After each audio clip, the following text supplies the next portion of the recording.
Microphone. Model. Model, there we go. It is indeed Chopin. You are classical pilled, I see.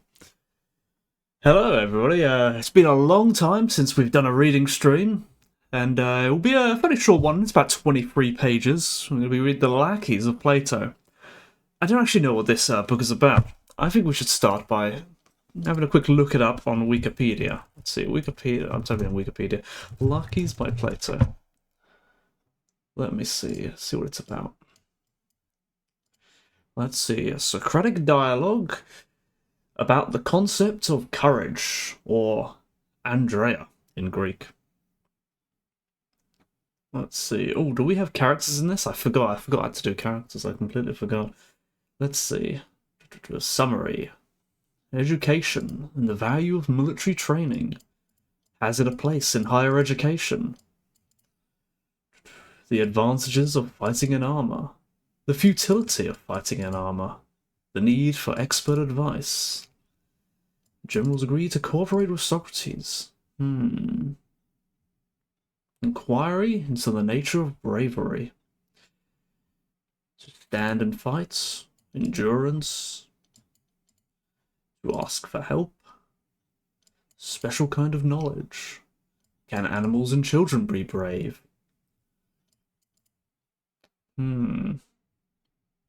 Sounds quite dense. Sounds quite dense. Let's skip my thing. And I better check. Actually, I've completely forgotten that a lot of these Plato dialogues are almost like plays. They have characters. So if it does, I will have to get my little arrow. But let me have a quick skim through to see if it does. Let's see. Oh, it looks like it does. Okay, one moment. I'm gonna have to quickly put together some characters. Let's go to my reading stream. Do I have characters here? I do. Okay, not these characters though. Let's see. Who do we have? We have a man called Lysimachus.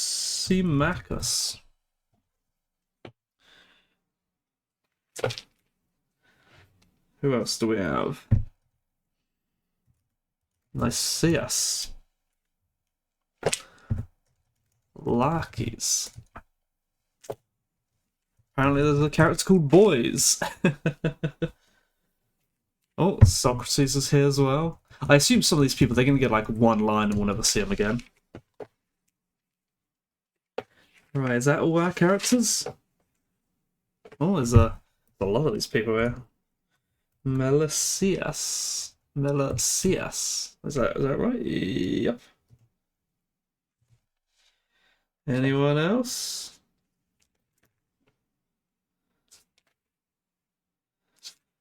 That's surely all our characters. Phrygian rustlers.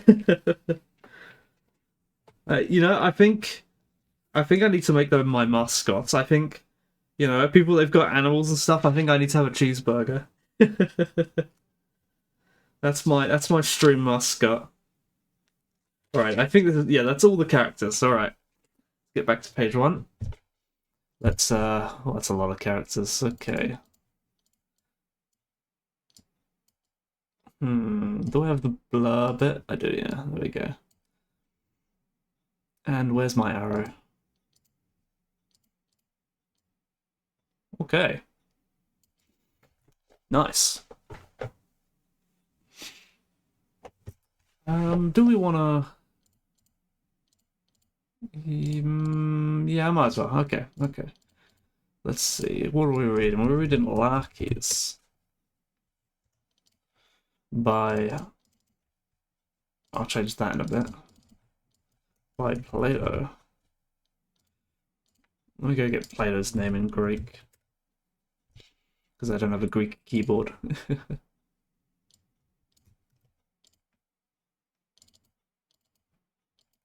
Platon. Oof. There we go. I'd completely forgotten to prepare all this beforehand. But no matter. There we go. All set up.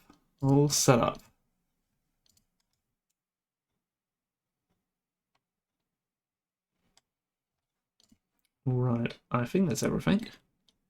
Looks like it. It's been a while since I've done some reading streams. I really need to get back into it. This book here, the Laches, is it's sort of a two-part. There's the Laches and the Lysis, and they sort of go together. So I will have to read the other one. Whether I read it on stream depends on how much free time I seem to find myself with.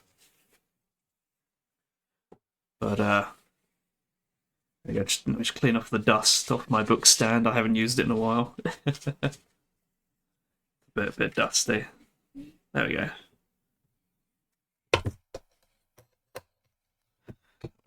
Like that, and like that.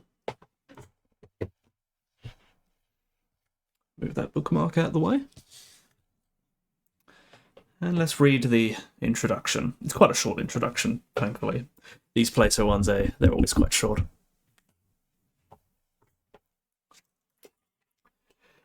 The Laches. In Greek, the subject of this dialogue is Andreia, literally meaning manliness.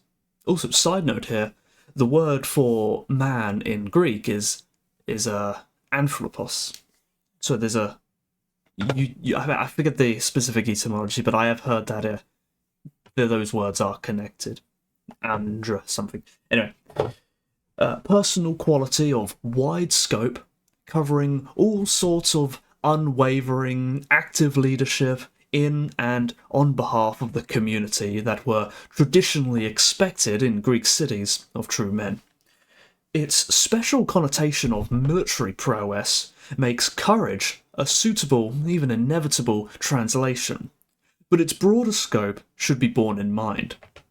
Here, Socrates probes the traditional conception of such courage as the primary quality a young man should be brought up to possess.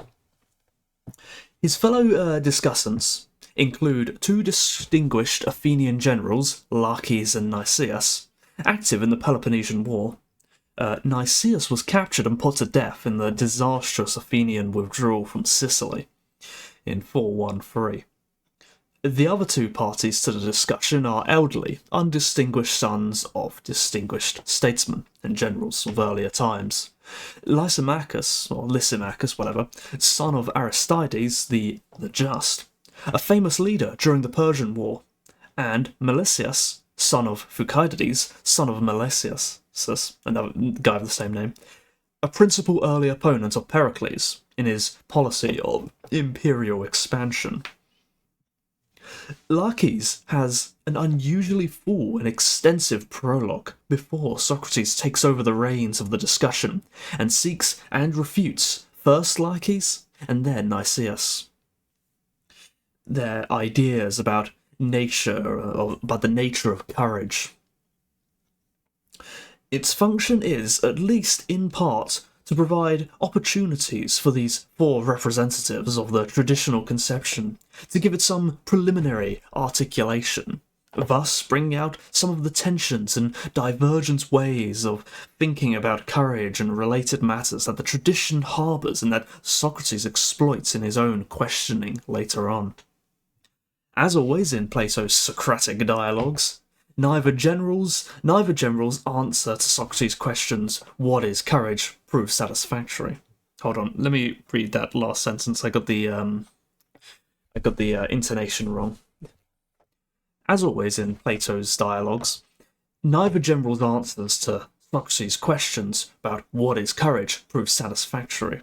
Much of the discussion focuses upon the elements of knowledge, of reasoned, nuanced responsiveness to detailed circumstances for action.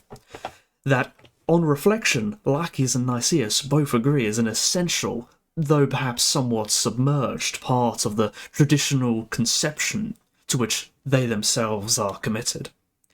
It is because of this that Nicias and Socrates agree. Laches is slow to accept the point, but is clearly implied in what he has already said about courage as involving wisdom. That no dumb animal, not even children, can correctly be called courageous. However, much people may ordinarily speak that way.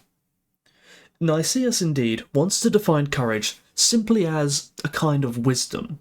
Wisdom about what is to be feared and what, on the contrary, to be buoyed up and made hopeful as one pursues one's objectives.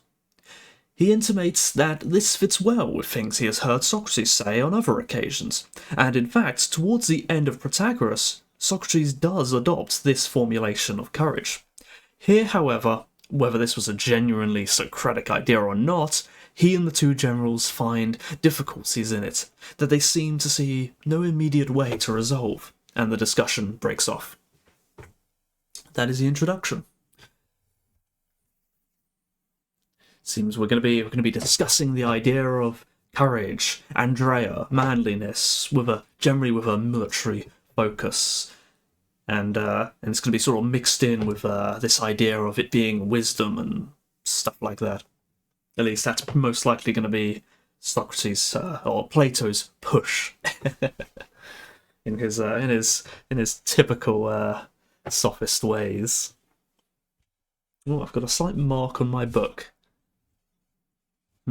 How strange. I don't normally care about little Mars on the book, but this is one book that I bought brand new, so it's kind of strange that there's a mark on a page that has never seen the light of day. But anyway, let's go find my arrow. There it is. We're going to start with Lysimachus, as it was said in the introduction. He's going to have quite a long start to his speech or whatever.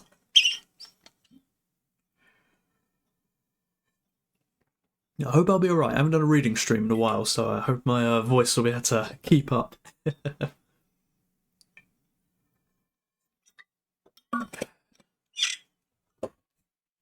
Alright. Speaking the voice of Lysimachus. No idea what kind of attitude this man has. You have seen the man fighting in armour, Nicias and Laches. When Melesias and I invited you to see him with us, we neglected to give the reason why. But now we shall explain, because we think it especially right to be frank with you. Now, there are some people who make fun of frankness, and if anyone asks their advice, they don't say what they think, but they make a shot at what the other men would like to hear, and say something different from their own opinion. But you, we considered, capable not only of forming a judgment, but also, having formed one, of saying exactly what you think. And this is why we have taken you into our confidence about what we are going to communicate to you. Now, the matter about which I've been making such a long preamble is this. We have these two sons here. This one is the son of my friend Melesias here. And he is called Thucydides, after his grandfather. And this one is my son, who also goes by his grandfather's name, and we call him Aristides, after my father. We have made up our minds to take as good care of them as we possibly can, and not to behave like most parents who, when their children start to grow up, permit them to do whatever they wish. No, we think that now is the time to make a real beginning, so far as we can, since we know that both of you had sons too. We thought that you, if anyone, would have been concerned about that sort of training that would make the best men of them. And if by any chance you have not turned your attention to this kind of thing very often, let us remind you that you ought not to neglect it, and let us invite you to take care of your sons along with ours. How we reached this conclusion, Nicias and Laches, you must hear, even if it means my talking a bit longer. Now, you must know that Melesias and I take our meals together, and the boys eat with us. We shall be frank with you, exactly as I said in the beginning. Each of us has a great many fine things to say to the young men about his own father, things they achieved both in war and in peace, in their management of the affairs, both of their allies and of the cities here. But neither of us has a word to say about his own accomplishments. This is what shames us in front of them, and we blame our fathers for allowing us to take things easy when we were growing up, while they were busy with other people's affairs. And we point these same things out to the young people here, saying that if they are careless about themselves and disobedient to us, they will turn out to be nobodies. But if they take pains, perhaps they may become worthy of the names they bear. Now, the boys promise to be obedient, so we are looking into the question of what sort of instruction or practice would make them turn out best. Somebody suggested this form of instruction to us, saying that it would be a fine thing for a young man to learn fighting in armour, and he praised that particular man whom you've just seen giving a display, and proceeded to encourage us to see them.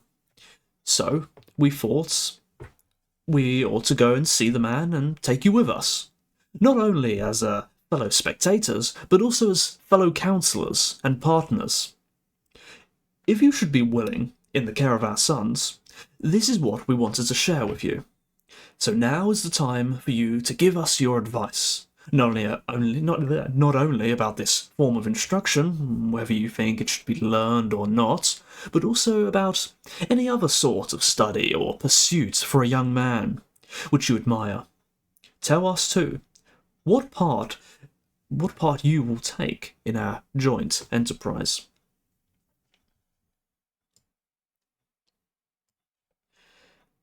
I, for one, Lysimachus and Laches, applaud your plan, and am ready to take part in it, and I think Laches here is ready too. You are quite right, Nicias. As for what Lysimachus said just now about his father and Melesius' father, I think that what he said applied very well to them, and to us, and to everyone engaged in public affairs. Because this is pretty generally what happens to them, that they neglect their private affairs, children as well as everything else, and manage them carelessly. So you were right on this point, Lysimachus. But I am astonished that you are inviting us to be your fellow counsellors in the education of the young men, and are not inviting Socrates here. In the first place, he comes from your own deme, and in the second, he is always spending his time in places where the young men engage in any study or noble pursuits of the sort you are looking for. What do you mean, Laches? Has our friend Socrates concerned himself with any of the things of this kind? Certainly, Lysimachus.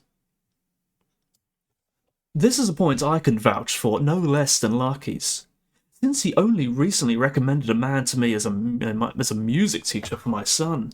The man's name is Damon, a pupil of Agathocles, and he's the most accomplished of men, not only in music, but in all the other pursuits in which you would think it worthwhile for boys of his age to spend their time. People at my time of life, Socrates, Nicias, and Laches, are no longer familiar with the young, because our advancing years keep us at home so much of the time. But if you, son of Sophrosynicus, have any good advice to give your fellow damesmen, you ought to give it.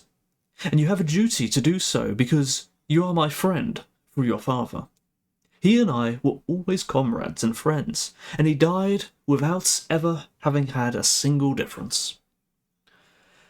And this present conversation reminds me of something. When the boys here are talking to each other at home, they often mention Socrates and praise him highly, but I've never thought to ask if they were speaking of the son of Sophrosynicus. Tell me, boys, is this the Socrates you spoke of on these occasions? Oh, this is where we get the boys. Certainly, father. This is the one. I am delighted, Socrates, that you keep up your father's good reputation, for he was the best of men, and I'm especially pleased at the idea that the close ties between your family and mine will be renewed. Don't under any circumstances let that man get away, Lysimachus, because I have seen him elsewhere keeping up not only his father's reputation, but that of his country. He marched with me in the retreat from Delium, and I can tell you that if the rest had been willing to behave in the same manner, our city would be safe, and we would not then have suffered a disaster of that kind. Socrates, the praise you are receiving is certainly of a high order, both because it comes from men who are to be trusted, and because of the qualities for which they praise you. But assured, I am delighted to hear you are held in such esteem, and please consider me among those most kindly disposed towards you. You ought yourself to have visited us long before, and considered us your friends. That would have been the right thing to do. Well, since we have recognized each other, resolve now, starting today, to associate both with us and the young men here, and to make our acquaintance, so that you may preserve the family friendship. So, what do I ask? And we in turn shall keep you in mind of your promise. But what have you to say about our original question? What is your opinion? Is fighting in armour a useful subject for a young man to learn, or not? And now we begin the actual dialogue. Well, I shall try to advise you about these things as best I can, Lysimachus. In addition to performing all the things which you call my attention. However, it seems to me to be more suitable, since I am younger than others, and more inexperienced in these matters, for me to listen first to what they have to say, and to learn from them. But if I should have something to add to what they say, then will be the time for me to teach and persuade both of you and the others. Come, Nicias, why doesn't one of you begin? Well, there is no reason why not, Socrates. I think that knowledge of this branch of study is beneficial for the young in all sorts of ways. For one thing, it is a good idea for the young not to spend all their time in pursuits in which they normally do like to spend it when they are at leisure, but rather in this one, which necessarily improves their bodies, since it is in no way inferior to gymnastic exercises and no less strenuous, and, at the same time, this and horsemanship are forms of exercises especially suited to a free citizen. For in the contest in which we are the contestants, and in the matters on which our struggle depends, only those who are practised, who know how to use the instruments of war, and again, there is a certain advantage in this form of instruction, even in an actual battle. Whenever one has to fight in line with a number of others, but the greatest advantage comes when the ranks are broken, and it becomes necessary for a man to fight in single combat, either in pursuit when he has to attack a man who is defending himself, or in flight when he has to defend himself against another person who is attacking him. A man who has this skill would suffer no harm at the hands of a single opponent, nor even perhaps at the hands of a larger number, but he would have the advantage in every way. Then again, such a study arouses in us the desire for another fine form of instruction, since every man who learns to fight in armour will want to learn the subject that comes next, that is, the science of tactics. And I've lost my page. Where was I? I looked away from the page for a second and completely lost where I was. The science of tactics. And when he has mastered this, and taken pride in it, he will press on to the whole art of the general. So, it has already become clear that what is connected with this latter art, all the studies and pursuits which are fine and of great value for a man to learn to practice, have this study as a starting point. And we shall add to this an advantage that is not at all negligible, that this knowledge will make every man much bolder and braver in war than he was before. And let us not omit to mention, even if to some it might seem a point not worth making, that this art will give a man a finer-looking appearance at the very moment when he needs to have it, and when he will appear more frightening to the enemy because of the way he looks. So, my opinion, Lysimachus, is just as I say, that young men should be taught these things, and I have given the reasons why I think so. But if Laches has anything to say on the other side, I would be glad to hear it. But the fact is, Nicias, that it is very difficult to maintain any study whatsoever, that it ought not to be learned. Wait, sorry, let me read that sentence again, I missed a line. But the fact is, Nicias, that it is difficult to maintain of any study whatsoever, that it ought not to be learned. Oh, here we go. We're using the word maintain here as in maintain a point. I was confused there. But it seems to be a good idea to learn everything. So far as this fighting in armour is concerned, it is a genuine branch of study, as those who teach it claim, and, as Nicias said, then it ought to be learned. But if it is not a real subject, and the people who propose to teach it are deceiving us, or if it is a real subject but not a very important one, what need is there to learn it? The reason I say these things about it is that I consider that if there were anything in it, it would not have escaped the attention of the Lacedaemonians, i.e. the Spartans, who have no other concern in life than to look for and engage in whatever studies and pursuits will increase their superiority in war. And if the Lacedaemonians had overlooked the art, the teachers of it would certainly not have overlooked this fact, and the Lacedaemonians are the most concerned with such matters of any of the Greeks, and that anyone who was honoured among them in these matters would make a great deal of money.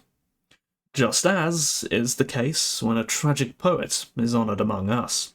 The result is that whenever anyone fancies himself a good writer of tragedy, he does not go about exhibiting his plays in the other cities round about Athens, but comes straight here and shows his work to our people, as is the natural thing to do. But I observe that those who fight in armour regard Lacedaemon as forbidden ground, and keep from setting foot in it. They give it a wide berth, and prefer to exhibit to anyone rather than the Spartans. In fact, they take pains to select people who themselves admit that plenty of others surpass them in warfare. And then again, Lysimachus, I have encountered quite a few of these gentlemen on the actual field of battle, and I have seen what they are like. This makes it possible for us to consider the matter at first hand, in a manner which seems almost deliberate. Not a single practitioner of the art of fighting in armour has ever become renowned in war, and yet, in all the other arts, those who are well known in each are those who have practised the various ones. But the men who practice this art seem to be those who have the worst luck of all. For instance, this very man Stesilaus, whom you and I have witnessed giving a display before such a large crowd and praising himself the way he did, I once saw in quite different circumstances of actual warfare, giving a much finer demonstration against his will. On an occasion when a ship in which he was serving as a marine rammed a transport vessel, he was armed with a combination scythe and spear, as singular a weapon as he was singular a man. His other peculiarities are not worth relating, but let me tell you how his invention of a scythe plus a spear turned out. In the course of the fight, it somehow got entangled in the rigging of the other ship, and there it stuck. So Stesilaus dragged at the weapon in an attempt to free it, but he could not. Meanwhile, his ship was going by the other ship. For a time he kept running along the deck, holding fast to the spear. But when the other ship was actually passing his, was dragging him after, while he still held on to the weapon. He let it slide through his hand, until he just had hold of the ferrule at the end. There was laughter and applause from the men on the transport at the sight of him, and when somebody hit the deck at his feet with a stone, and he let go of the shaft, then even the men on the trireme could no longer keep from laughing when they saw that remarkable scythe spear dangling from the transport. Now perhaps these things may be of value, as Nicias mentions, but my own experience has been of the sort I describe. So, as I said in the beginning, either it is an art, but has little value, or it is not an art, but people say and pretend that it is. But in any case, it is not worth trying to learn. And then it seems to me that if a cowardly man should imagine he had mastered the art, he would, because of his increasing rashness, show up more clearly the sort of man he was. Whereas, in the case of a brave man, everyone would be watching him, and if he made the smallest mistake, he would incur a great deal of criticism. The reason for this is that a man who pretends to knowledge of this sort is the object of envy, so that unless he is outstandingly superior to the rest, there is no way in which he can possibly avoid becoming a laughingstock when he claims to have this knowledge. So, the study of this art seems to me to be of this sort, Lysimachus. But as I said before, we ought not to let Socrates here escape, but we ought to consult him as to his opinion on the matter at hand.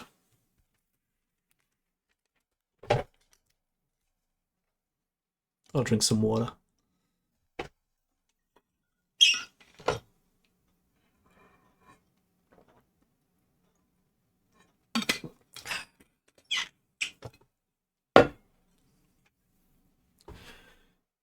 Well, I do ask your opinion, Socrates, since what might be called our council seems to me to be still in need of someone to cast the deciding vote. If these two had agreed, there would be less necessity of such a procedure. But as it is, you perceive that Laches has voted in opposition to Nicias. So we would do well to hear from you too, and find out which of them you plan to vote. What's that, Lysimachus? Do you intend to cast your vote for whatever position is approved by the majority of us?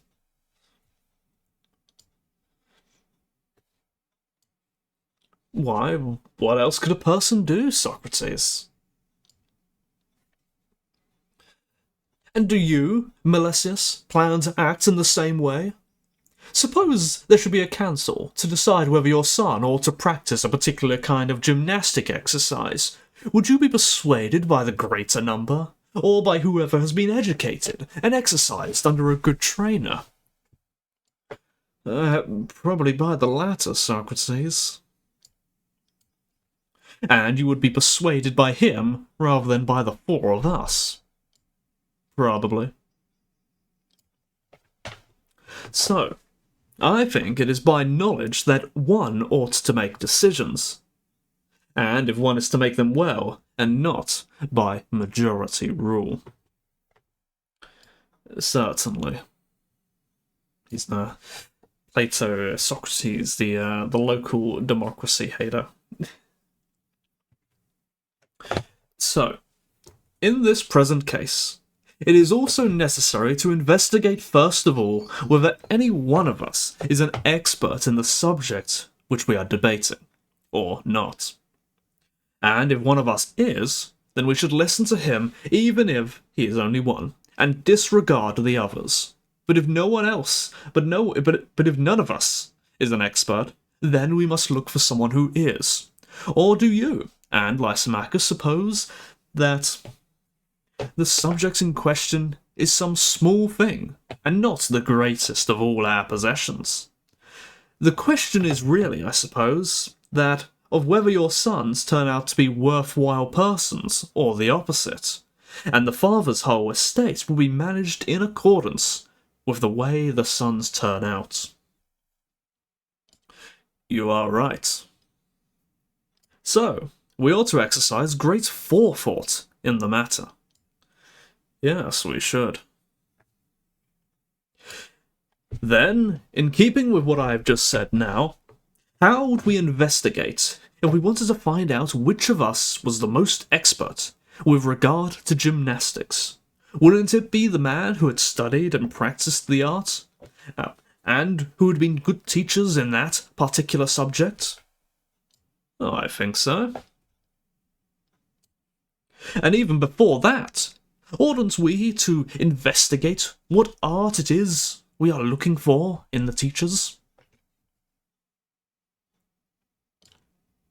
What do you mean? Perhaps it will be more clear if I put it this way.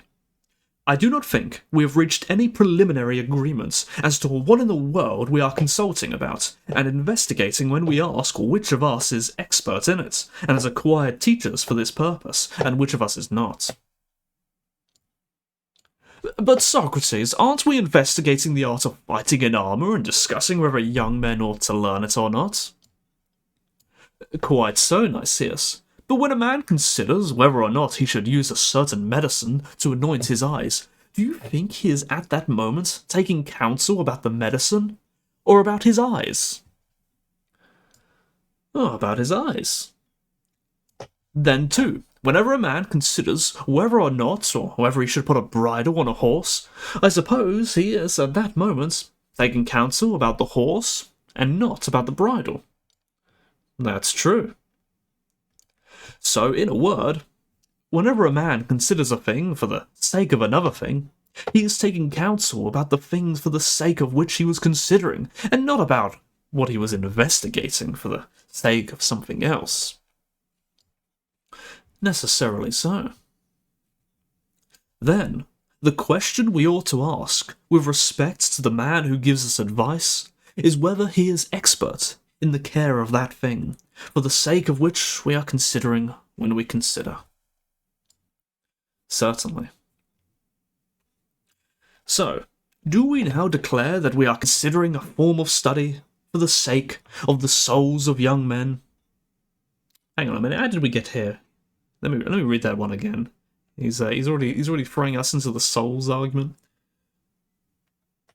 So, do we now declare that we are considering a form of study for the sake of the souls of the young men? Now I get it. Yes. Then the question whether any of us is an expert in the care of the soul, and is capable of caring for it well, and has had good teachers, is the one we ought to investigate.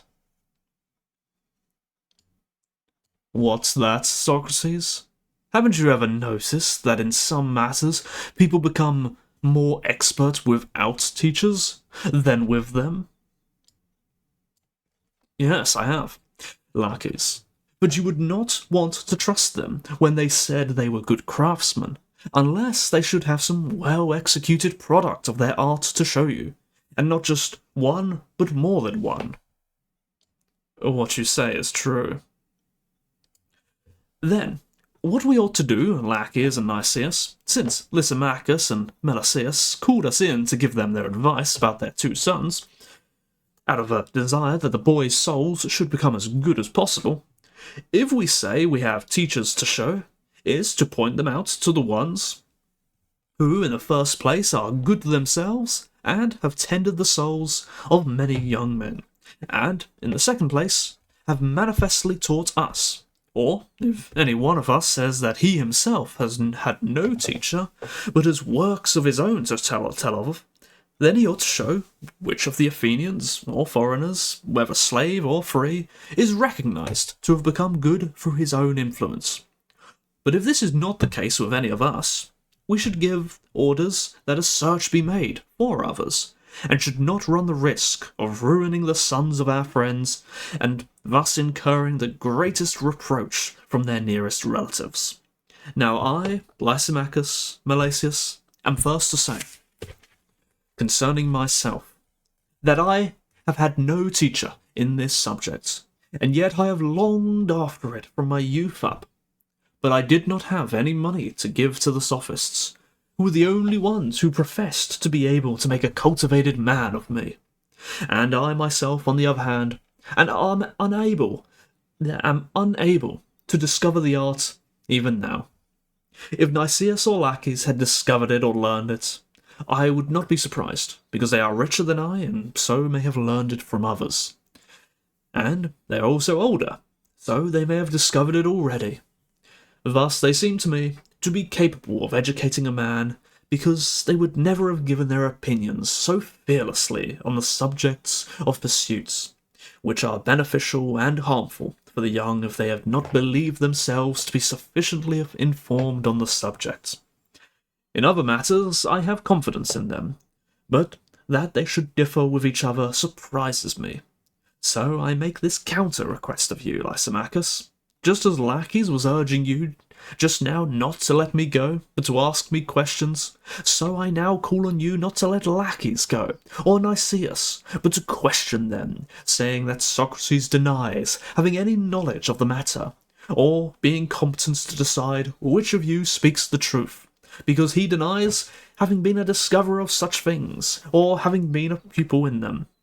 So, Laches and Nicias, each of you tell us who is the cleverest person with whom you have associated with in this matter of educating young men, and whether you acquired your knowledge of the art from another person or found it out for yourselves, and if you learned it from someone who were your respective teachers, and what other persons share the same art with them.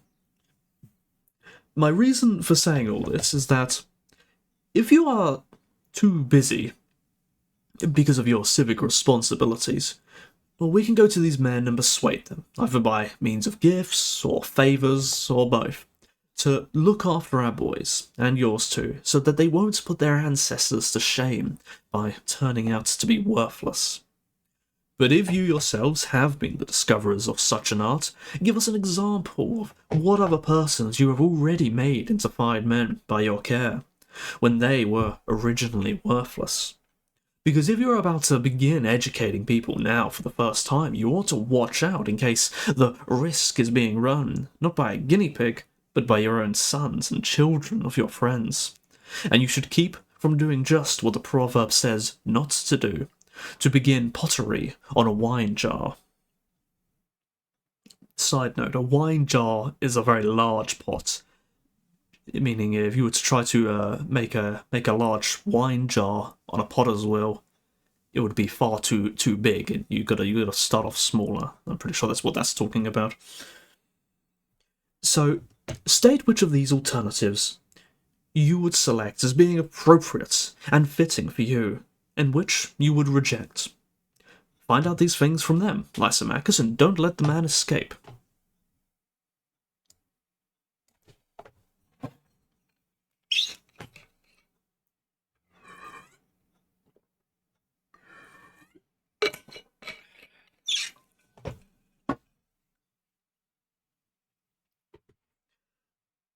I like what Socrates has said, gentlemen, but whether you are willing to be questioned about such matters, and to give an account of them, you must decide for yourselves, Nicias and Laches. As far as Melissus here and I are concerned, we would certainly be pleased if the two of you were willing to give complete answers to all of Socrates' questions. Because, as I started to say right at the beginning, the reason we invited you to advise us on these matters was that we were supposed that you would naturally have given some thought to these things. Especially so, since your sons, like ours, are very nearly of an age to be educated.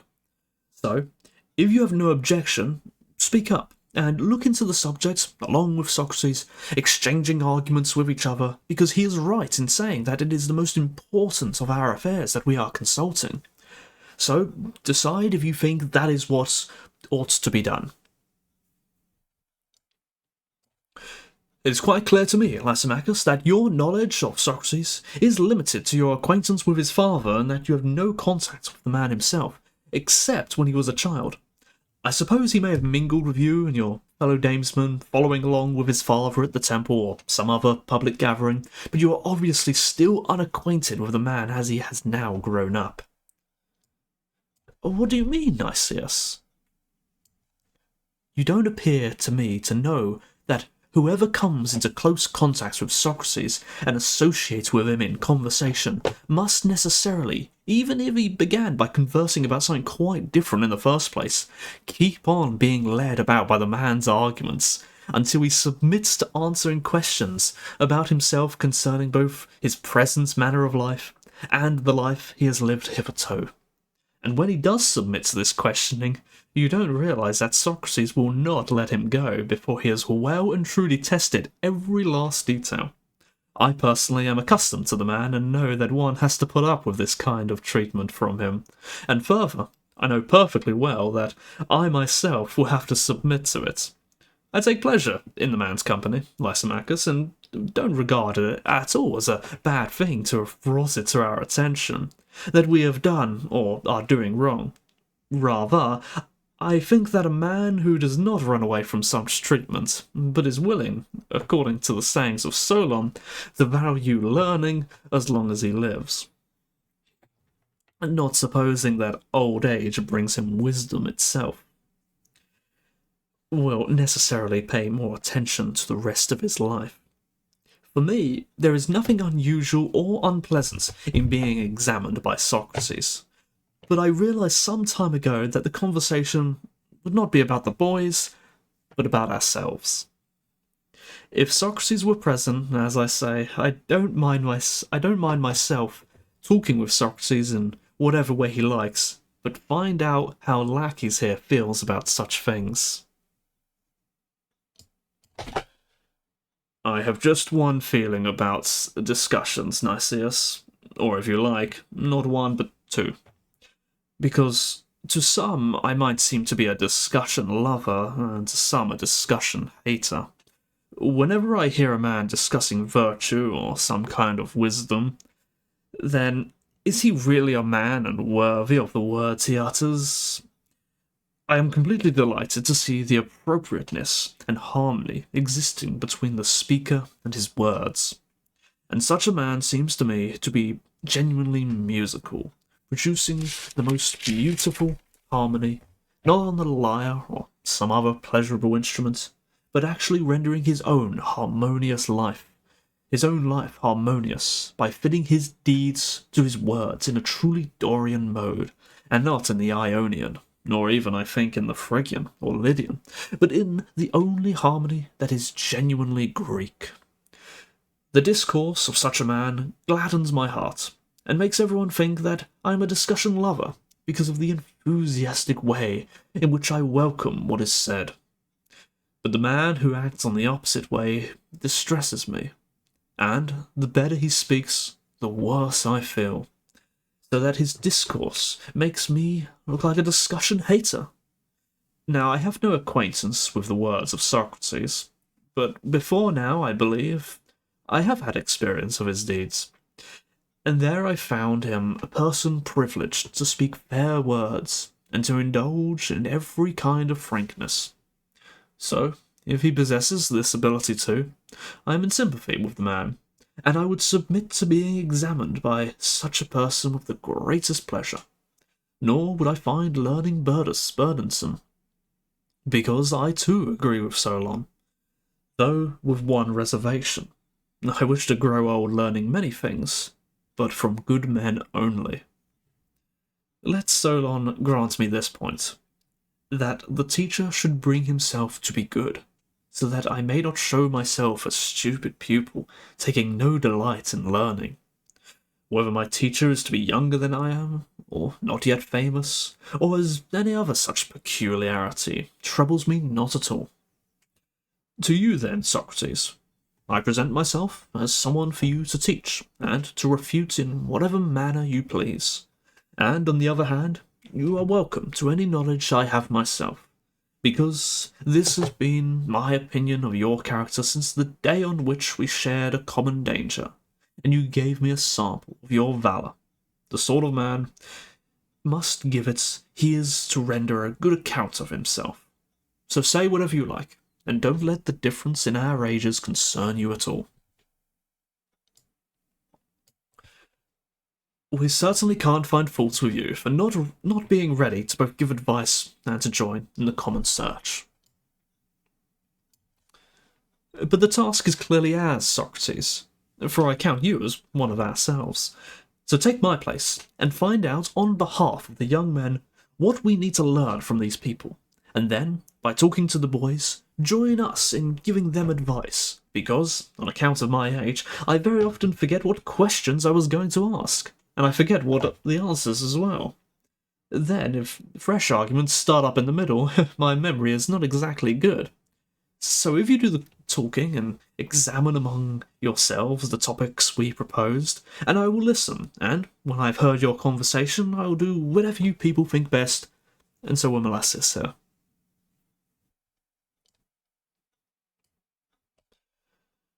Let us do what Lysimachus and Melesius suggest.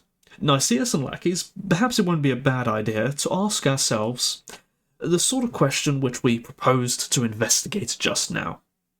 What teachers have we had in this sort of instruction, and what other persons have we made better? However, I think there is another sort of inquiry that will bring us to the same point, and is perhaps one that begins somewhat more nearly from the beginning. Suppose we know about anything whatsoever. That is, that if it is added to another thing, it makes that thing better, and furthermore, we are able to make the addition. Then, clearly, we know the very thing about what we should be consulting, as to how one might obtain it most easily and best. Perhaps you don't understand what I mean, but we'll do so more easily this way. Suppose we know that sight, when added to the eyes, makes better those eyes to which it is added. Furthermore, we are able to add it to the eyes, then we clearly know what this very thing sight is, about which we should be consulting as to how one might obtain it most easily and best. Because if we didn't know what sight was, nor hearing, we would hardly be worthy counsellors and doctors about either the eyes or the ears, as to the manner in which either sight or hearing might best be obtained. You are right, Socrates. Well then, Laches, aren't these two just now, asking our advice as to the manner in which virtue might be added to the souls of their sons to make them better? Yes, indeed. Then isn't it necessary for us to start out knowing what virtue is? Because if we are not absolutely certain what it is, how are we going to advise anyone as to the best method of obtaining it? I do not think there is any way in which we can do this, Socrates. We say then, Laches, that we know what it is. Yes, we do. And what we know, we must suppose, be able to state. Of course. Let us not, O best of men, begin straight away with an investigation of the whole of virtue. That would perhaps be too great a task. But let us first see if we have a sufficient knowledge of a part of virtue. Then it is likely that the investigation will be easier for us. Very well. Let's do it the way you want, Socrates. Well, which one of the parts of virtue should we choose? Or isn't it obvious that we ought to take one to which techniques of fighting in armour appears to lead? I suppose everyone would think it would lead to courage, wouldn't they? I think they certainly would. Then, let us undertake, first of all, Laches, to state what courage is. Then, after this, we will go on to investigate in what way it could be added to the young, to the extent that the addition be made through occupations and studies. But try to state what I ask, namely, what courage is. Good heavens, Socrates. There is no difficulty about that. If a man is willing to remain at his post, and to defend himself against the enemy without running away, then you may be rest assured that he is a man of courage. Well spoken, Laches, but perhaps I am to blame for not making myself clear. The result is that you did not answer the question I had in mind, but a different one. What do you mean, Socrates? I will tell you if I can. That man, I suppose, is courageous, whom you yourself maintain. That is, a man who fights the enemy while remaining at his post. Yes, that is my view. And I agree. But what about this man? The one who fights with the enemy, not holding his ground, but in retreat. What do you mean, in retreat? Why, I mean the way the Scythians are said to fight, as much retreating as pursuing. And then I imagine that Homer is praising the horses of Aeneas when he says they know how to pursue and fly quickly this way and that. And he praises Aeneas himself for his knowledge of fear, and he calls him Counsellor of Fright. Then Homer is right, Socrates. But he was speaking of chariots, and it was the Scythian horsemen to which you referred. Now, cavalry do fight in this fashion, but the hoplites in the manner I describe. Counsellor of Fright indeed, speaking of Aeneas.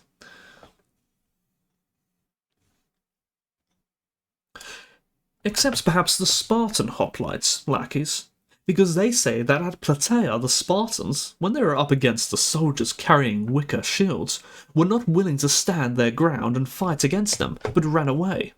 Then, when the ranks of the Persians were broken, they turned and fought, just like cavalrymen, and so won that particular battle.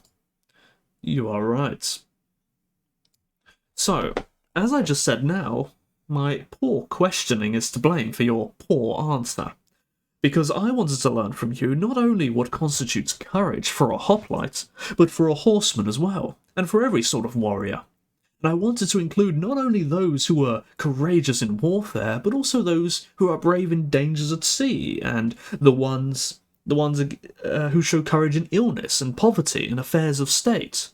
And then again, I wanted to include not only those who are brave in the face of pain and fear, but also those who are clever at fighting desire and pleasure, whether by standing their ground or running away, because there are some men, aren't there, who are brave in matters like these. I got a sneeze. It didn't come.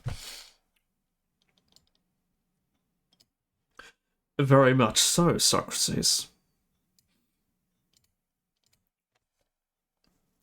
So, all these men are brave, but some possess courage in pleasures, some in pains, some in desires, and some in fears, and others, I think, show cowardice in the same respects. Yes, they do. Then what are courage and cowardice? This is what I wanted to find out. So try again to state first, what is courage that is the same in all these cases? Or don't you yet have a clear understanding of what I mean? Not exactly. Well, I mean something like this. Suppose I asked what speed was, which we find in running and in playing the lyre, and in speaking and in learning and in many other instances. In fact, we may say we display the quality, so far as it is worth mentioning, in movements of the arms or legs or tongue or voice or thought.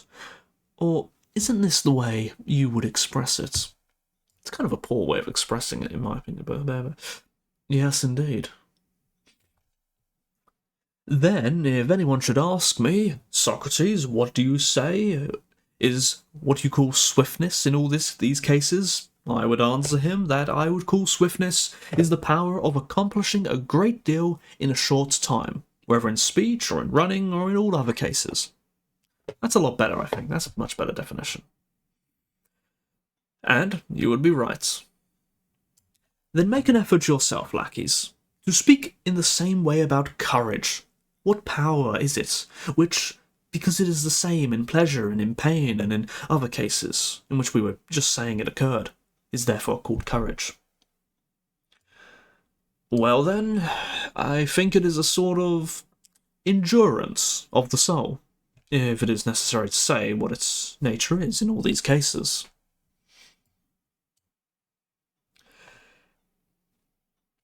But it is necessary at any rate, if we are to give an answer to our question. Now, this is what it appears to me. I think that you don't regard every kind of endurance as courage. The reason I think so is this. I am fairly sure, Laches, that you regard courage as a very fine thing. One of the finest, you may be sure. And you would say that endurance, accompanied by wisdom, is a fine and noble thing. Very much so. Suppose it is accompanied by folly. Isn't that just the opposite? Harmful and injurious? Yes. And you are going to call a thing fine, which is of the injurious and harmful sort? No, that wouldn't be right, Socrates. Then you won't allow this kind of endurance to be courage, since it is not fine, whereas courage is fine. You are right, Socrates. Then according to your view, it would be wise endurance, which would be courage. So it seems. Let us see then. In what respect it is wise? Is it so with respect to everything both great and small? For instance, if a man were to show endurance in spending his money wisely, knowing that by spending it he would get more, would you call this man courageous? Heavens, no, not I. Well, suppose a man is a doctor, and his son or some other patient is ill with inflammation of the lungs, and begs him for something to eat or drink, and the man doesn't give in, but perseveres in refusing. No, this would certainly not be courage either, not at all. Well, suppose a man endures in battle, and his willingness to fight is based on wise calculation, because he knows that the others are coming to his aid, and that he will be fighting men who are fewer than those on his side and inferior to them, and in addition, his position is stronger. Would you say that this man, with his kind of wisdom, preparation, endures more courageously? Or a man in the opposite camp, who is willing to remain and hold out? Or the man in the opposite camp, Socrates, I would say. But surely the endurance of this man is more foolish than that of the other. Yes, you are right. And you would say that the man who shows endurance in a cavalry attack and has knowledge of horsemanship is less courageous than a man who lacks this knowledge. Yes, I would. And as many would be willing to endure in diving down into wells without being skilled, or to endure in any other similar situation, you say are braver than those who are skilled in these things. Why, well, what else would anyone say, Socrates? Nothing, if that is what he thought. Well, this is what I think, at any rate. And certainly, Laches, such people run risks and endure more foolishly than those who do a thing with art. They clearly do. Now, foolish daring and endurance was found thus to be not only disgraceful but harmful in what we said earlier. Quite so. But courage was agreed to be a noble thing. Yes, it was. But now, on the contrary, we are saying that a disgraceful thing, foolish endurance, is courage. Yes, it seems to be. And do you think we are talking sense? Heavens no, Socrates. I certainly don't. Then I don't suppose, Laches, that according to your statement, you and I are turned out to the Dorian mode because our deeds are not harmonizing with our words. In deeds, I think anyone would say that we partook of courage, but in words, I don't think he would, if he were to listen to our present discussion. You are absolutely right. Well then, is it good for us to be in such a state? Certainly not, in no way whatsoever. But are you willing that we should agree with our statement to a certain extent? To a certain extent? What statement? With the one that commands us to endure. If you are willing, let us hold our ground in the search, and let us endure, so that courage itself won't make fun of us for not searching for it courageously, if after all, endurance itself is courage.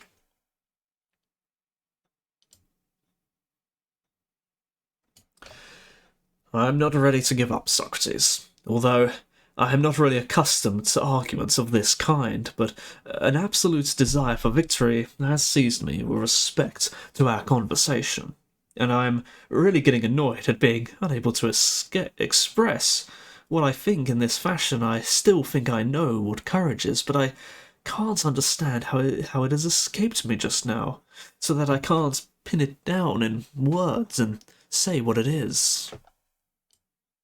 Well, my friend, a good hunter ought to pursue the trail and not give up. Absolutely. Then, if you agree, let's also summon Nicias here to the hunt. He might be able to get on much better. I'm willing, why not? Come on then, Nicias, and if you can, rescue your friends who are storm-tossed by the arguments and find themselves in trouble. You see, of course, that our affairs are in a bad way, so state what you think courage is and get us out of our difficulties, as well as confirming your own view by putting it into words. I'll take a sip of water before we hear what he has to say.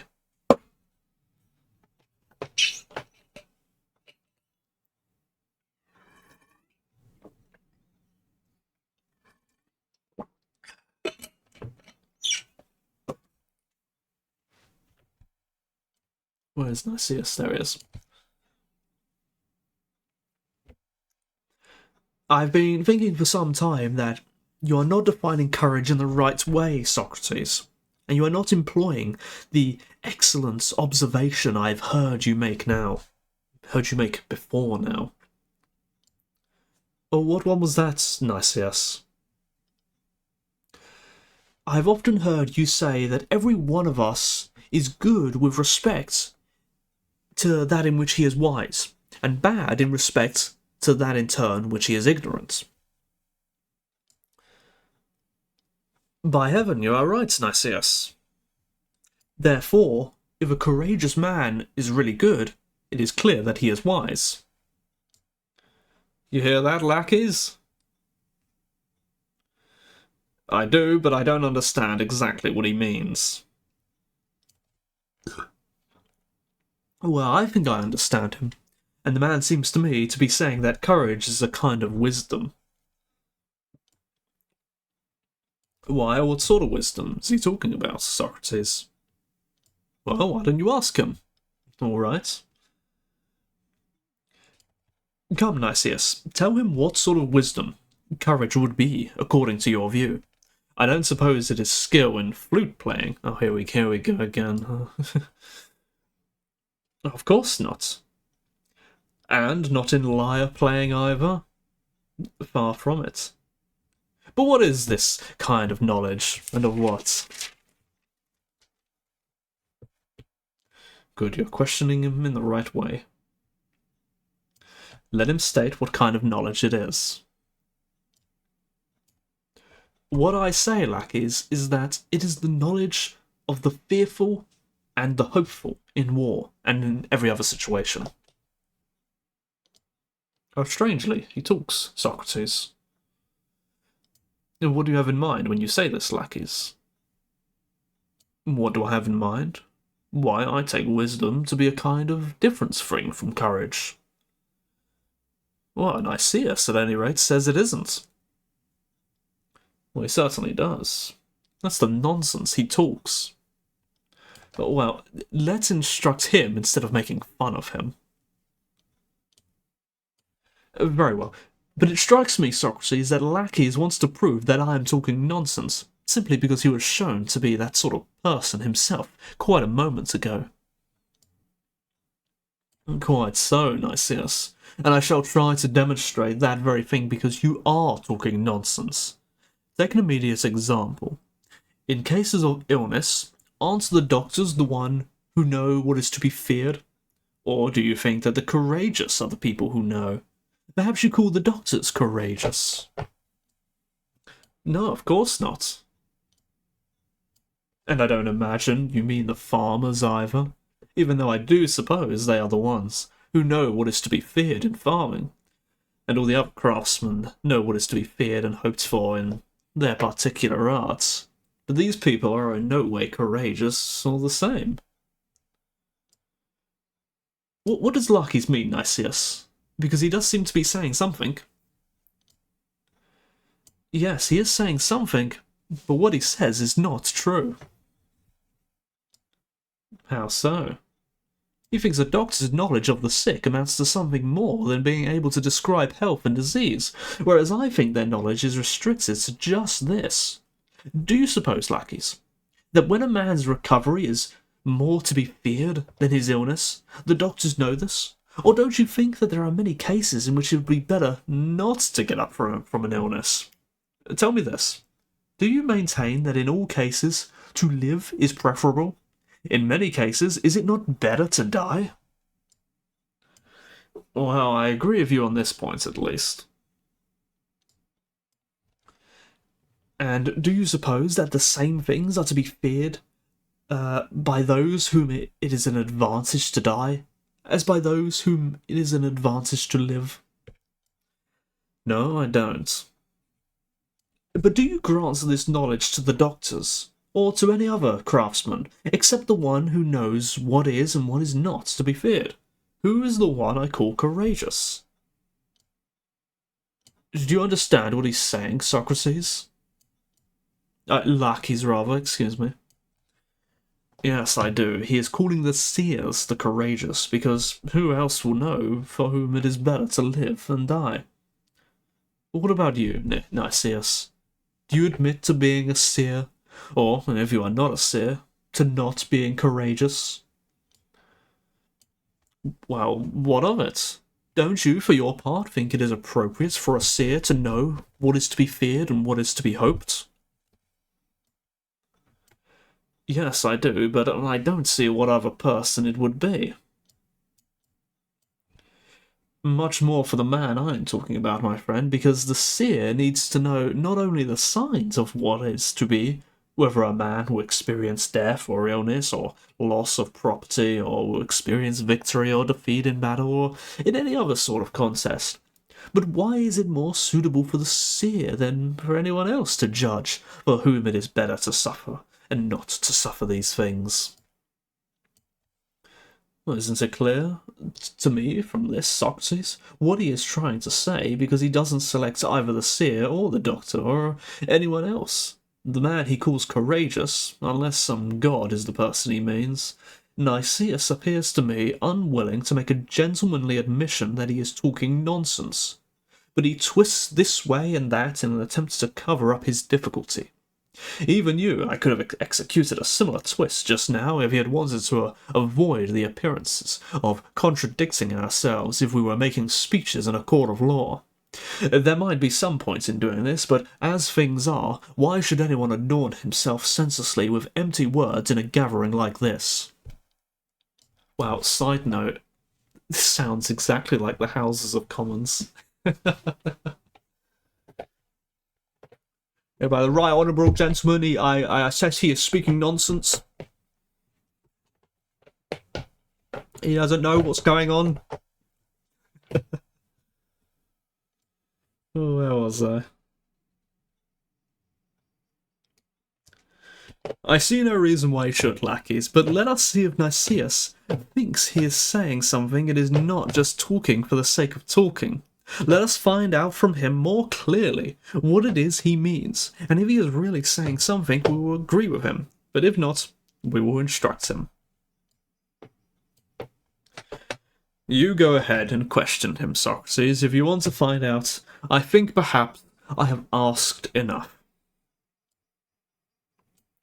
I have no objection, since the inquiry will be a joint effort on the behalf of both of us. Very well. Then tell me, Nicias, or rather tell us, because Laches and I are sharing the argument.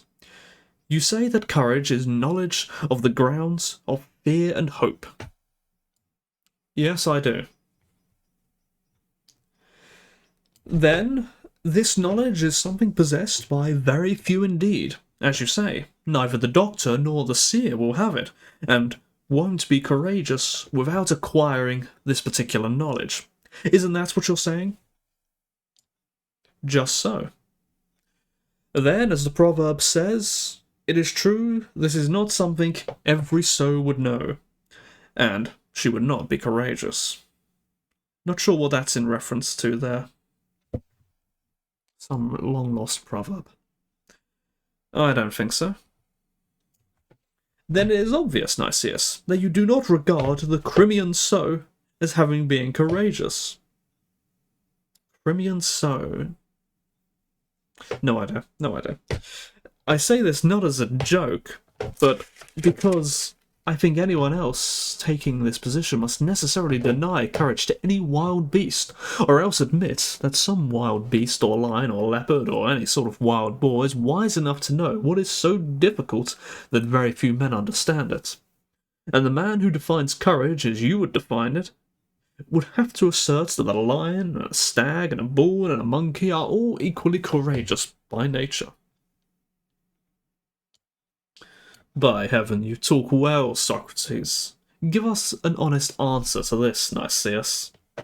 Whether you say these wild beasts, whom we all admit to be courageous, are wiser than we in these respects, or whether you dare to oppose the general view and say that they are not courageous. By no means, Laches, do I call courageous wild beasts, or anything else for that, for the lack of understanding. Does not fear what should be feared. Rather, I would call them rash and mad. Or do you suppose I call all children courageous, who fear nothing because they have no sense? On the contrary, I think that rashness and courage are not the same thing. My view is that very few have a share of courage and foresight, but that a great many men, women, and children, and wild animals partake in boldness, audacity, and rashness for lack of foresight. And in these cases, which you and the man in the street call courageous, I call rash, whereas the courageous ones are the sensible people I was talking about.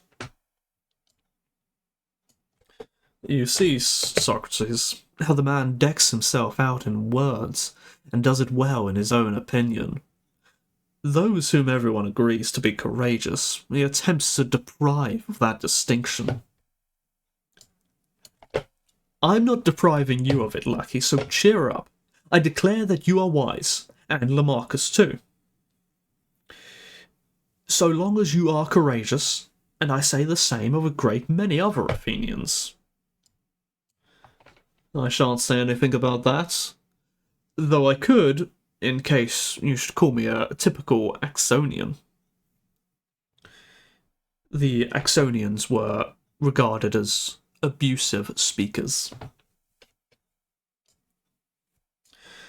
Never mind him, Laches. I don't think you realise that he has procured this wisdom from our friend Damon, and Damon spends much of his time with Prodicus, who has the reputation of being the best among the sophists, and making such verbal distinctions.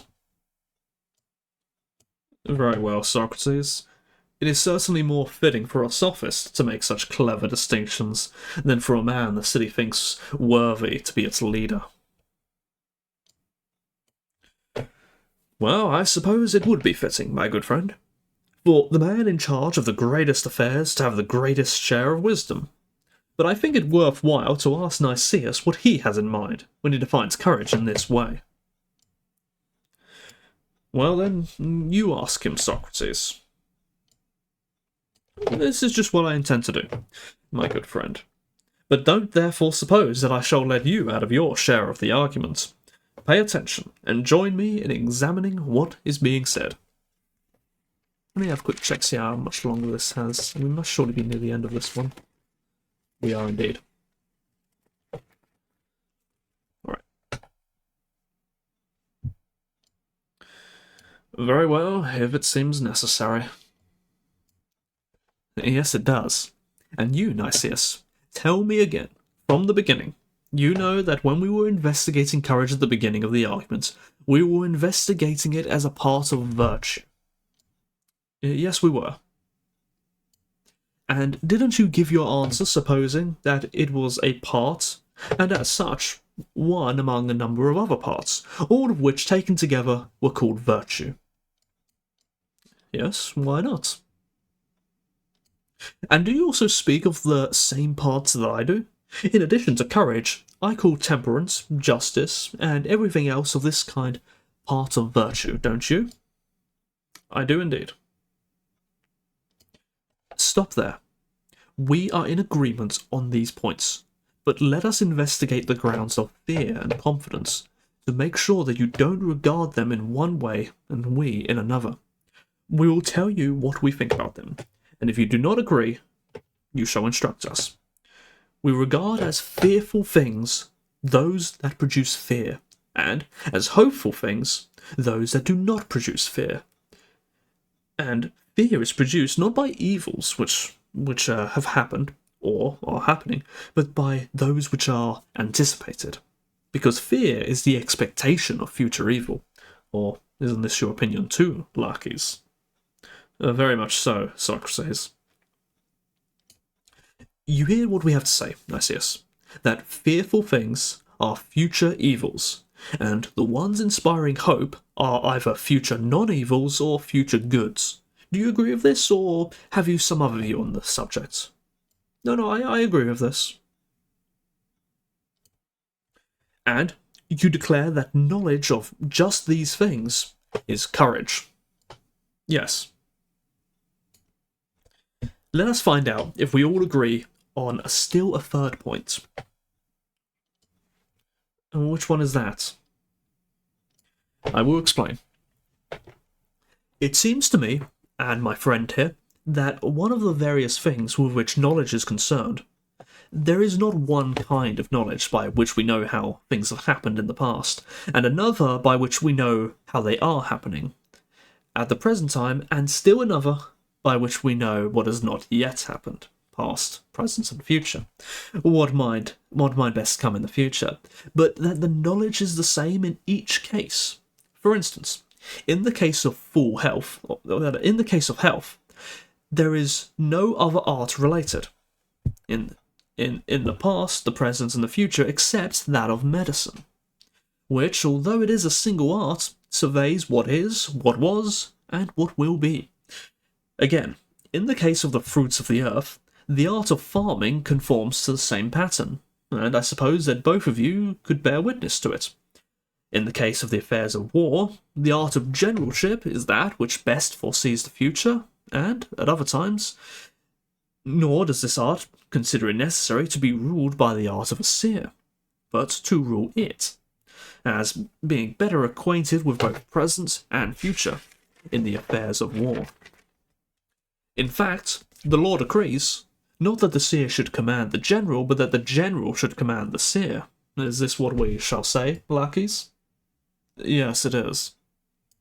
Well then, do you agree with us, Nicias, that the same knowledge has understanding of the same things, whether future, present, or past? Why, that is how it seems to be, Socrates.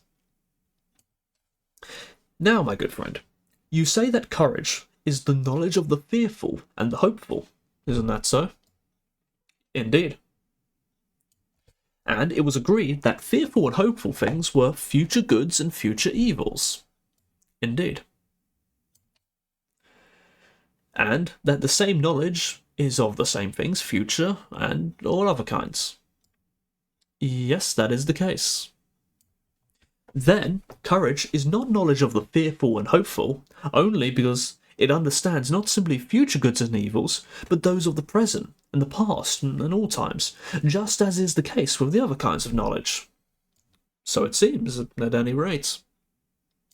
Then you have told us about what amounts to a third part of courage, Nicias, whereas we asked you what the whole of courage was, and now it appears, according to your view, that courage is the knowledge not just of the fearful and the hopeful, but in your opinion it would be the knowledge of practically all goods and evils put together. Do you agree to this new change, Nicias, or what do you say? Well, that seems right to me, Socrates. Then does a man with this kind of knowledge seem to depart from virtue in any respect, if he really knows, in the case of all goods whatsoever?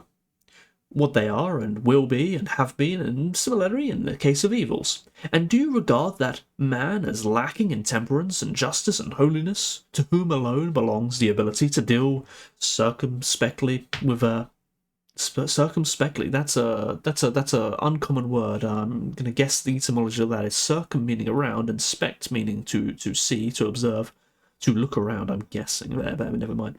With both gods and men, in respect to both fearful and its opposite, and to provide himself with good things through his knowledge, and how to associate with them correctly. I think you have a point, Socrates. Then the thing you are now talking about, Nicias, would not be a part of virtue, but rather virtue entire.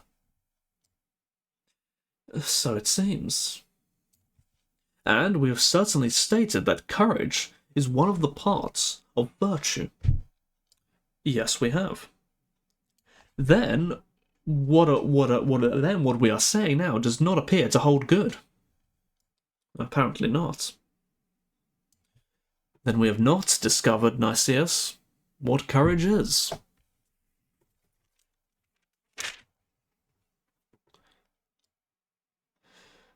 We don't appear to have done so. But I, my dear Nicias, felt sure you would make the discovery after you were so scornful of me while I was answering Socrates. In fact, I had great hopes that with the help of Damon's wisdom, you would solve the whole problem. It's a fine attitude of yours, Laches, to think it is no longer to be of any importance that you yourself were just now to be shown to be a person who knows nothing about courage.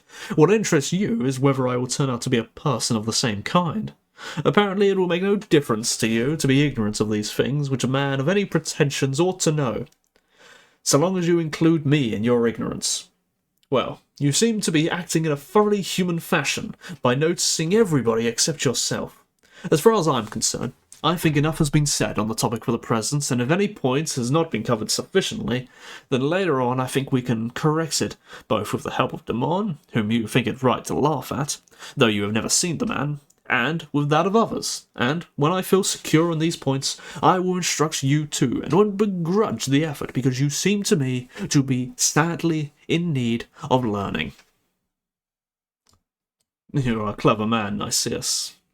All the same, I advise Lysimachus here, and Melesias, to say goodbye to you, and me, as teachers of the young men, and to retain the services of this man Socrates. As I said in the beginning, if my boys were of the same age, this is what I would do. And I agree. If Socrates is really willing to undertake the supervision of the boys, then don't look for anyone else. In fact, I would gladly entrust Niceratus to him, if he is willing. But whenever I bring up the subject in any way, he always recommends other people to me, but is unwilling to take on the job himself. But see if Socrates might be more willing to you, Lysimachus.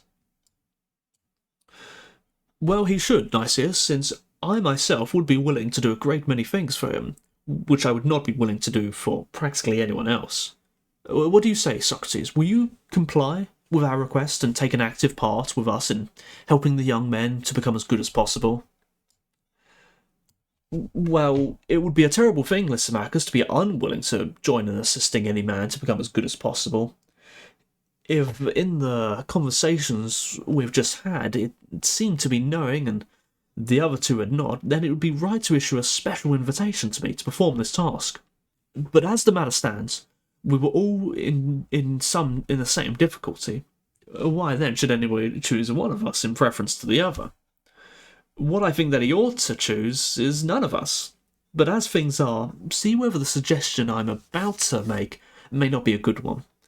What I say we ought to do, my friends, since it's just between ourselves, is to join in searching for the best possible teacher. First for ourselves, we really need one, and then for the young men, sparing neither money nor anything else. What I don't advise is that we remain as we are. And if anyone laughs at us because we think it worthwhile to spend our time in school at our age, then I think we should confront them with the saying of Homer that modesty is not a good mate for a needy man, and not paying any attention to what anyone may say. Let us join together in looking after both our interests and those of our boys. I like what you say, Socrates. And the fact that I am just the oldest makes me the most eager to go to school along with the boys.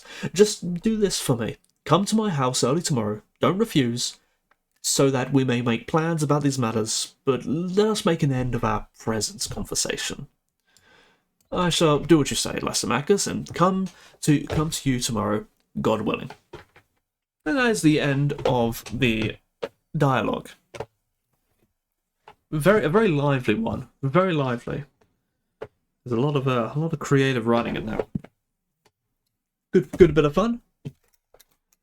There we go. Although it's clear that no one was able to come to even remotely any conclusion about the nature of courage.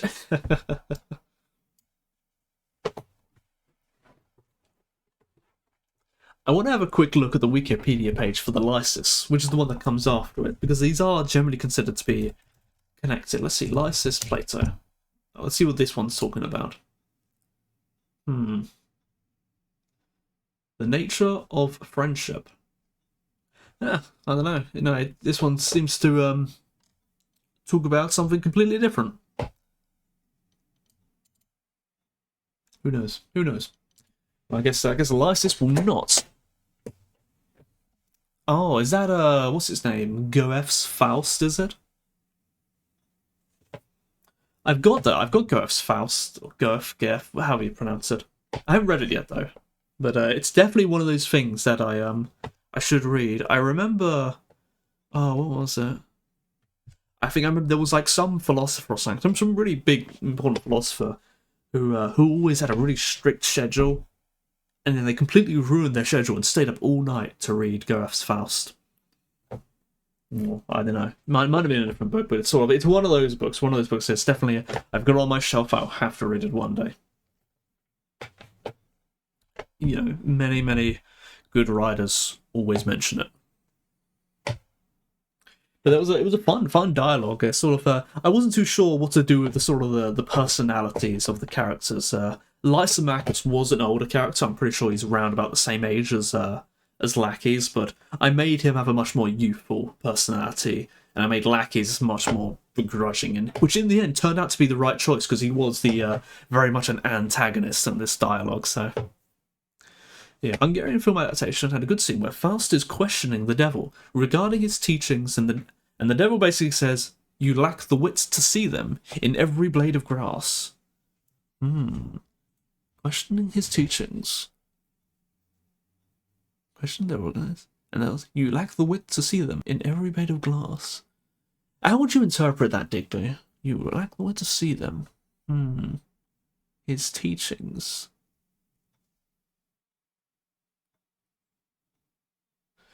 Would you interpret that as something like,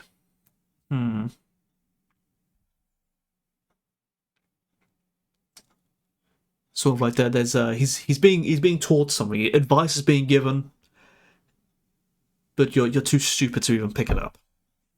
A hopeless basket case. Bear in mind, Faust's goal in this adaptation is to understand the underlying mechanics of life itself. Oh, I don't want to spoil it. I don't want to spoil it. If there's ever like a movie based on like a book or a play, like I always avoid watching like a clip of it on YouTube because like I want to read Harry Potter one day, but I don't think I can. I don't think I can because I've watched the movies and I've read like snippets of the books, and it's like, oh, which scene of the movie is this? And of course, it doesn't work that way. So I'm hesitant to watch something like I don't want to have visuals. I don't want to have sounds and visuals in my head. I want it to be. I'm gonna get the pure vibes. You know, I recently picked up a copy of iRobot by Asimov. I'm pretty sure it's iRobot Asimov. Yeah, iRobot by Isaac Asimov, and I've watched the Will Smith iRobot film. Like I watched that many years ago. I really hope I really hope they're completely different. Like if they're even remotely the same, it's over for me because I'm gonna read this book one day and I'm gonna think, where's Will Smith? I really hope that doesn't happen.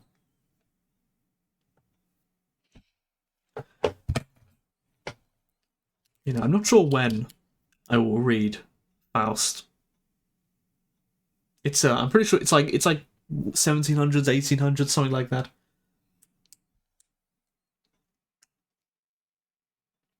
Not sure, not sure. My reading schedule has gone out the window. I've been slowing down drastically as I've been focusing on other things at the moment.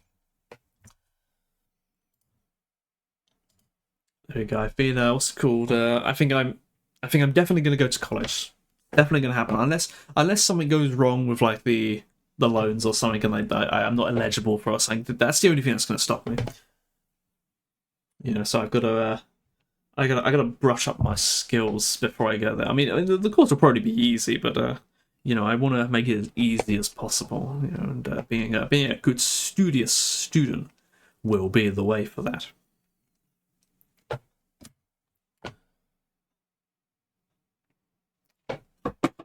I do need to get back into streaming more often as well, or at least I think I need to. If I can find a time that I feel I can pick off the top of my head, I'm thinking of experimenting with like Saturday or Sunday at like 1 p.m. British time. That's I'm thinking of trying to experiment with that. I'm going to see how that goes, but no, nothing written in stone, no promises. But that's good. We've got through another book of Plato. You know, gradually getting through it. Let me go to the contents page and see what we've got yet still to do. Even though I'm not even like at the halfway point in the book, there are two books which will take up a huge chunk of that, such as the Republic and the Laws, which I like the idea of doing the Republic on stream because it is like the Plato book, even though it is many pages. I won't do the Laws on stream. That sounds kind of dry. Yeah, I've got to go through Lysis, Euthydemus, Protagoras, the Gorgias, the Meno, the two Hippiases. All such big books. We're getting to the major books now. You know, everything up until this point has been sort of kind of minor ones. I guess like Parmenides, Sophist Statements, Theaetetus. They're writing stuff. And Symposium, and then of course the 4-3, the Euthyphro, Apology, Credo, and Phaedo. They're all great. You know, but the ones coming up, these are like the real heavy hitters. I think that you hear. You know, when people talk of the influence of Plato on later philosophers, it's always like mentioning like the Timaeus and the Protagoras and stuff like that. So it'll be exciting to get to those, I think. But that'll do it for now. Let's see. It's a bit of an odd time. No one I follow streaming. It's only people with thousands of viewers. So we'll just end it there. And thanks for watching.